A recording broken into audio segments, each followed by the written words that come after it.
প্রতিদিন মুমিন বান্দাকে ধারাবাহিক 4টি আমল 5 বার করতে হয়। আর মহল্লা মসজিদ থেকে প্রতিদিন এই 5 বার আজান দেওয়া হয়। যারা এই আজান শুনবে তাদের জন্য আমলগুলো পালন করা জরুরি। এই ফজিলত ও মর্যাদা অনেক বেশি। নিয়মিত 4টি আমল। মুয়াজ্জিন যখন আজান দেয় তখন সবার জন্য প্রত্যেক আজানের সময় 4টি আমল করা জরুরি। আমলগুলো হলো: আজান শুনে উত্তর দেওয়া। হযরত আবু সাঈদ খুদরি রাদিয়াল্লাহু আনহু বর্ণনা করেন, রাসূলুল্লাহ সাল্লাল্লাহু আলাইহি ওয়াসাল্লাম বলেছেন, তোমরা যখন আজান শুনবে তখন মুয়াজ্জিন যা বলবে তোমরাও তাই বলো। সহিহ বুখারী। অন্য হাদিসে এসেছে, হযরত মুয়াবিয়া ইবনে আবু সুফিয়ান রাদিয়াল্লাহু আনহু থেকে বর্ণিত, তিনি বলেন, রাসূলুল্লাহ সাল্লাল্লাহু আলাইহি ওয়াসাল্লাম বলেছেন, ইয়া হাইয়া আলাস সালাহ এবং ইয়া হাইয়া আলাল ফালাহ বলার পর লা হাওলা ওয়ালা কুওয়াতা ইল্লা বিল্লাহ বলতে হবে। সহিহ বুখারী।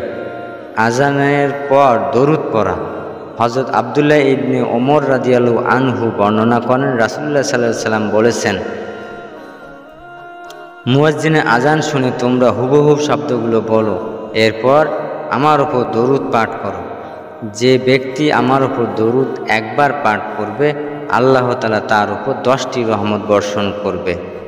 3. কালেমার সাক্ষ্য দেওয়া।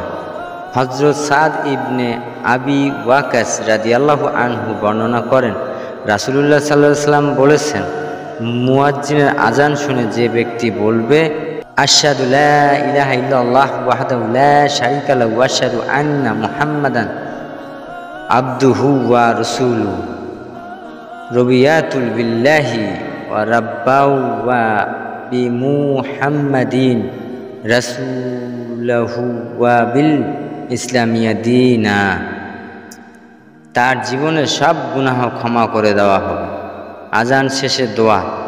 হযরত আব্দুল্লাহ ইবনে ওমর রাদিয়াল্লাহু আনহু থেকে বর্ণনা, তিনি বলেন, রাসূলুল্লাহ সাল্লাল্লাহু আলাইহি ওয়াসাল্লাম বলেছেন, হে আল্লাহর রাসূল, মুয়াজ্জিন আজান দিয়ে আমাদের চেয়ে বেশি ফজিলত পেয়ে যাচ্ছে, আমরা কি করব?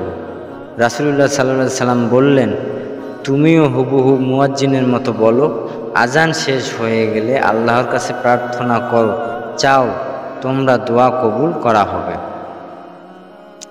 তোমার দোয়া কবুল করা হবে। সুতরাং আজানের সময় মুয়াজ্জিনের অনুসরণ, হুবহু উত্তর দেওয়া ফজিলতপূর্ণ ইবাদত। তাই মুমিন মুসলমান উচিত আজানের উত্তর দেওয়া, দরুদ পড়া, তাওহীদ রিসালাতের ঘোষণা দেওয়া এবং সর্বশেষ দোয়া পড়া। আল্লাহ তাআলা মুসলিম উম্মাহকে হাদিসের আলোকে আজানের উত্তর দেওয়ার পাশাপাশি দরুদ ও দোয়া করার তৌফিক দান করুক। হাদিসের উপর যথাযথ আমল করার তৌফিক দান করুক। আমিন।